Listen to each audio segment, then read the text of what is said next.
25 اذار نعتبره خط احمر نحن ما حدا يلعب معه.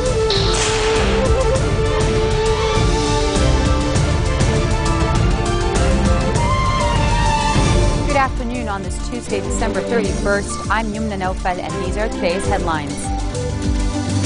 Live from Tripoli, Rani and Omar Shattah, the sons of fallen former Minister Mohammed Shattah, talk to us about their father's legacy. 26 Palestinian prisoners have been released from Israeli jails as part of a U.S. brokered deal to restart Middle East negotiations. And the world begins to welcome 2014 with Dubai pledging to break records with its fireworks display. Last Friday, former Finance Minister Mohammed Shattah was on his way to a meeting when a bomb went off and struck his convoy in downtown Beirut. The explosion left 8 dead, including Mohammed Shattah, and 71 wounded. Shattah was a critic of Syrian President Bashar al-Assad, and according to BBC, who quoted various players in Lebanon, a man who was quietly preparing for a bigger role in Lebanon and working to convince the international community to support his country's neutrality in the Syrian conflict. Today we are joined by his sons, Rani and Omar Shattah, live from Tripoli. Omar, I'm going to start with you.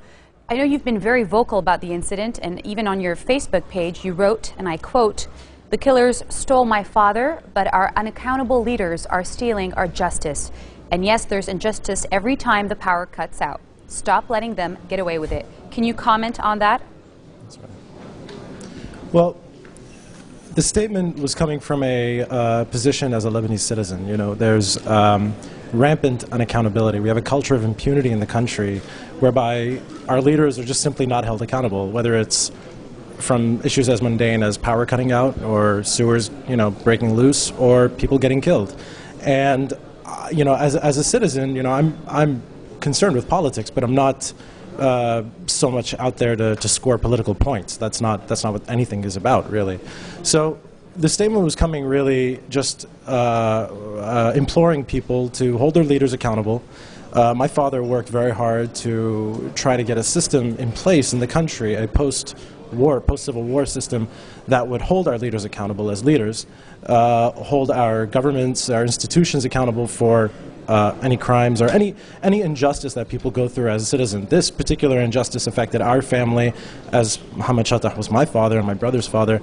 But the statement was really just speaking as a Lebanese, wanting to, you know, frustrated and wanting to see a difference and see that this crime didn't go unaccounted for. As you know, speaking of accountability, and I know we spoke about this earlier when I got to talk to you specifically, and I know you were the one who released Mohammed Shattah's open letter to Tehran. Am I correct? That's correct. And in it, you said, and we were talking about this earlier, that it's not about talk anymore, but leaders have to come up with specific plans in order for justice to be accounted for. So can you tell me a little bit about that, how you were talking to your father about this and what releasing the open letter to Tehran means to you? Well, okay, to be clear about the letter, I mean, these are separate issues. Sort of domestic accountability of leaders is a very important subject, and I think that's probably the most important subject. As far as the letter to Iran goes, that speaks to his vision as far as making the Lebanese case, given the reconfiguration of politics in the region, especially given the election of President Rouhani. You know, to be clear again, this is unrelated to, I mean, I don't want to confuse issues. His vision as far as Lebanon's role vis-a-vis Iran is that Lebanon would be a neutral state and Lebanon would be able to take care of its own. And in it, he had identified 4 key initiatives that the Lebanese government should take in order to secure that. So he had a very, very clear way of operationalizing that vision. So my releasing the letter to the Wall Street Journal was really just, you know, publishing his last words that he had to say on that issue. I didn't want it to go unspoken, especially given that the letter was pretty much complete. Okay, thank you. I'm going to turn to you, Rani. I know you've been here, according to a previous interview, since 2005. And according to what you said, in the last 3 days, you think the country is not going to get better, and it's going to take about 50 years, and I quote, to get on the right track. Can you comment on that? If things stay the way they are today, it'll probably take longer than 50 years for things to get on track. In my opinion, things need to dramatically change. And I agree with my brother on every point. This country has been in a state of a coma since the Civil War, even a little before the Civil War started. And it really needs dramatic steps for things to be reversed. My father is part of a much larger story. Lebanon doesn't stand on its own 2 feet anymore. And the problem today is that we got used to it, and we're adjusted to abnormality.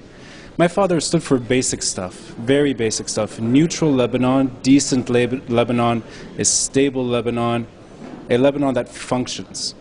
That's pretty much it. And he paid an ultimate price for something very decent.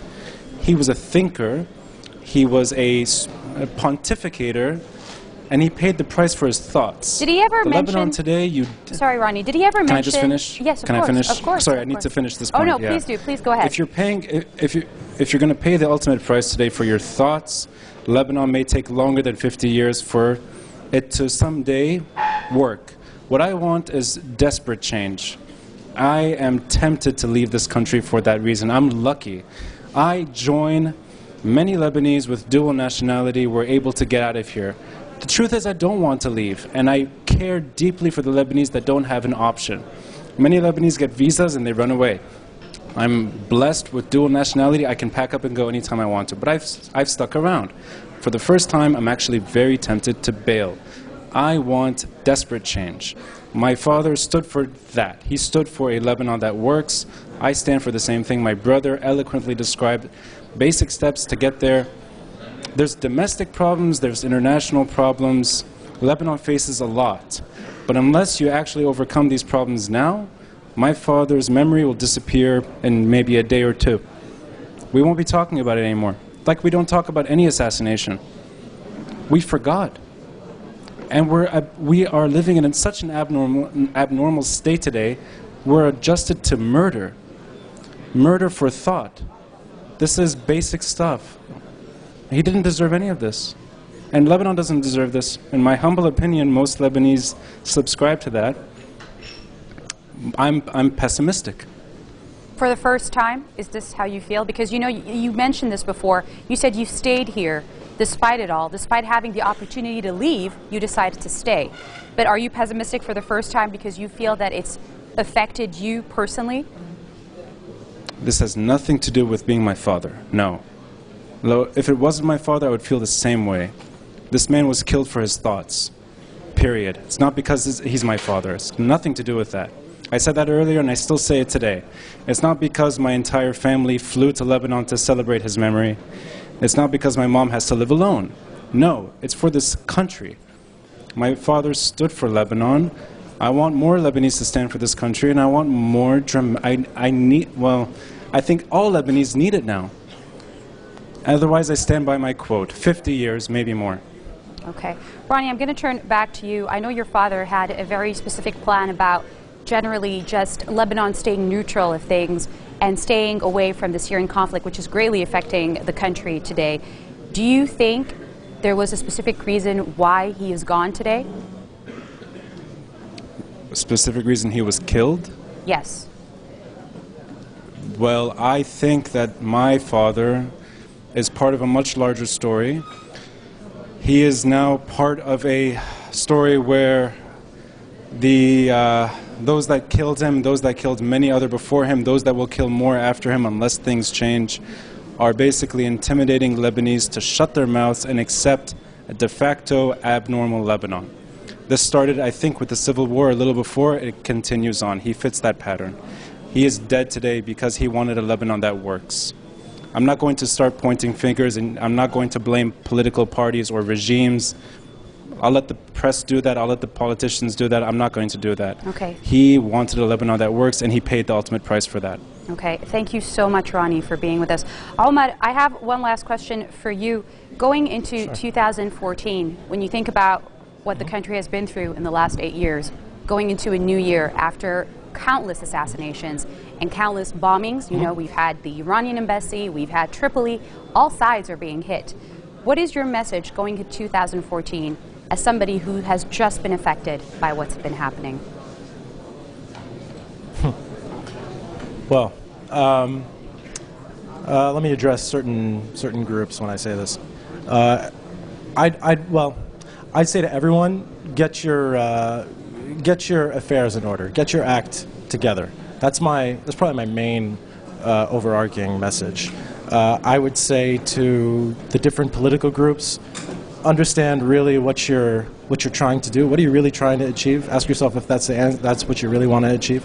As far as individuals go in Lebanon, do what my family did, which is focus on yourselves, love your country, but put yourselves first. Don't remember that no one is out there who has your back more than yourself. And for our politicians and our administrators in government, ask yourselves, what is your job description? What are you supposed to be doing? Who are you really working for? Remember that this country belongs to the Lebanese. It doesn't belong to the politicians. It doesn't belong to the leaders. It belongs to the people. And remember that. And to the people in general, I'd say remember that you elected your leadership into office. So don't be intimidated to speak out or speak your mind, and ask and demand for the country that you deserve. Okay, thank you so much for that. Ronnie, do you want to add anything to what your brother just said? Going into 2014. Going into 2014, if we accept his assassination the way we accepted Lebanon for the last 4 decades, things will get only worse. Okay. All right. Well, thank you so much for joining us, gentlemen, today. Pleasure. You're welcome. That was the sons of fallen former Minister Omar and Ronnie Shatah speaking to us live from Tripoli about their father's legacy and more about the country. Coming up next, Around the World News in Brief. Stay with us.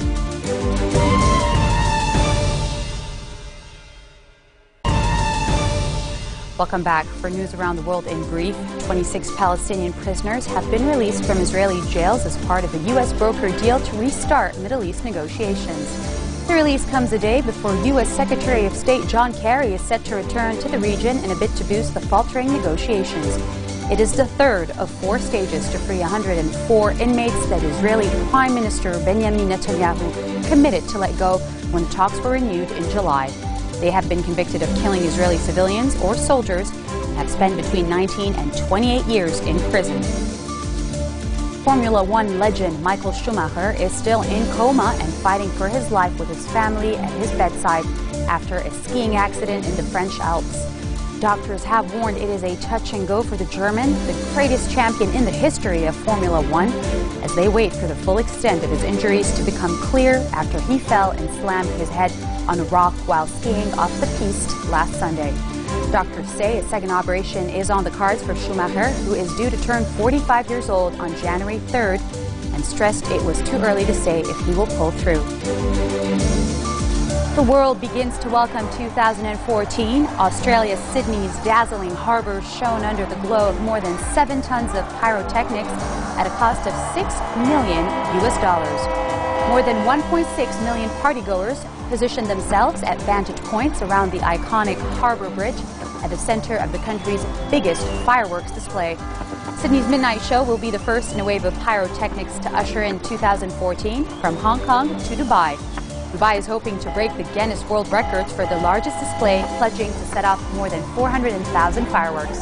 Kuwait set the mark in 2011 with an hour-long blast of 78,000 lights.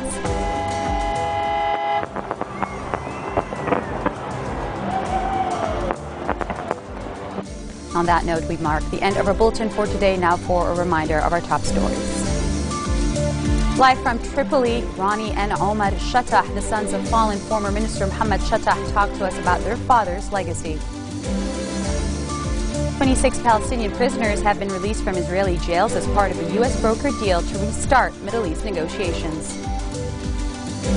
And the world begins to welcome 2014 with Dubai pledging to break records with its fireworks display. Those end our year here at Future Television. We want to wish you and yours a very happy 2014, blessed with good health and good fortune. Don't drink and drive and stay safe. I'm Yumna Naufal in Beirut, bidding you a good night.